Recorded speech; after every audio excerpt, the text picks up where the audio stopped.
നമസ്കാരം. ലോക്സഭാ തെരഞ്ഞെടുപ്പിന്റെ ആദ്യഘട്ട തെരഞ്ഞെടുപ്പ് തുടങ്ങി കഴിഞ്ഞിരിക്കുന്നു. എന്തായാലും പശ്ചിമ ബംഗാളിൽ 3 സീറ്റുകളിലാണ് ഈ ദിവസം പോരാട്ടം നടക്കുന്നത്.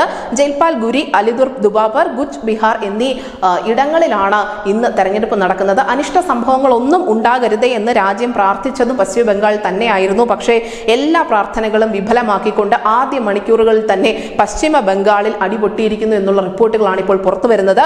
കുച്ച് ബിഹാറിൽ തൃണമൂൽ കോൺഗ്രസിന്റെയും BJPയുടെയും പ്രവർത്തകർ തമ്മിൽ ഏറ്റുമുട്ടിയിട്ടുണ്ട് എന്നുള്ള റിപ്പോർട്ട് വന്നിരിക്കുന്നു.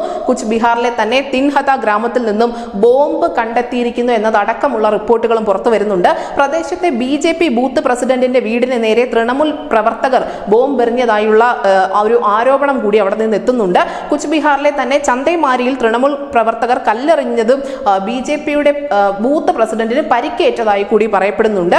തങ്ങളുടെ പോളിംഗ് ഏജന്റായ ബിശ്വനാഥ് പോളിനെ TMC പാർട്ടി പ്രവർത്തകർ പോളിംഗ് ബൂത്തിൽ നിന്നും തട്ടിക്കൊണ്ടുപോയി എന്നുള്ള ഏറ്റവും ഗുരുതരമായ ഒരു ആരോപണം കൂടി BJP ഉയർത്തുന്നുണ്ട്.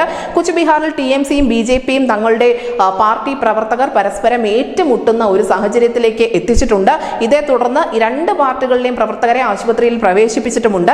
എന്തായാലും സംസ്ഥാനത്ത് ക്രമസമാധാനം ഉറപ്പുവരുത്തേണ്ടത് അധികാരികളുടെ ഏറ്റവും പ്രധാനപ്പെട്ട കടമയാണ് എന്ന ഓർമ്മപ്പെടുത്തലുമായി പശ്ചിമ ബംഗാളിന്റെ ഗവർണറായ CV ആനന്ദ ബോസ് രംഗത്തെത്തിയിരിക്കുന്നു. മാത്രമല്ല തെരഞ്ഞെടുപ്പ് കാലത്ത് ഇത്തരം അതിക്രമങ്ങൾ കാട്ടുന്ന ആളുകൾക്കെതിരെ കർശനമായ നടപടി എടുക്കണമെന്നുള്ള ആവശ്യം കൂടി അദ്ദേഹം മുന്നോട്ട് വയ്ക്കുന്നുണ്ട്.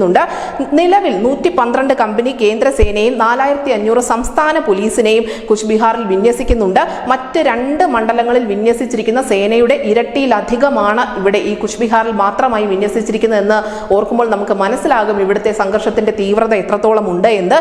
എന്തായാലും BJP കോട്ടയായ കുച്ച് ബിഹാറിൽ തന്നെ തൃണമൂൽ കോൺഗ്രസും BJPയും തമ്മിൽ ഏറ്റുമുട്ടിയിരിക്കുന്നു. മാത്രമല്ല ഇവിടെ പ്രധാനമന്ത്രി നരേന്ദ്രമോദിയും അതിനോടൊപ്പം പശ്ചിമ ബംഗാളിന്റെ മുഖ്യമന്ത്രിയായ മമതാ ബാനർജിയും ഒരേ സമയം തന്നെ റാലി നടത്തിയ ഒരു ഇടം കൂടിയാണ്. അങ്ങനെ രാജ്യം ഒന്നടങ്കം കാത്തിരുന്ന കുച്ച് ബിഹാറിൽ തന്നെ വലിയ അക്രമ സംഭവങ്ങൾ അരങ്ങേറിയിരിക്കുന്നു. ഇത്തരത്തിലുള്ള ആരോപണങ്ങളാണ് നിലവിൽ BJPയും തൃണമൂൽ കോൺഗ്രസും പരസ്പരം ഉന്നയിച്ചുകൊണ്ടിരിക്കുന്നത്.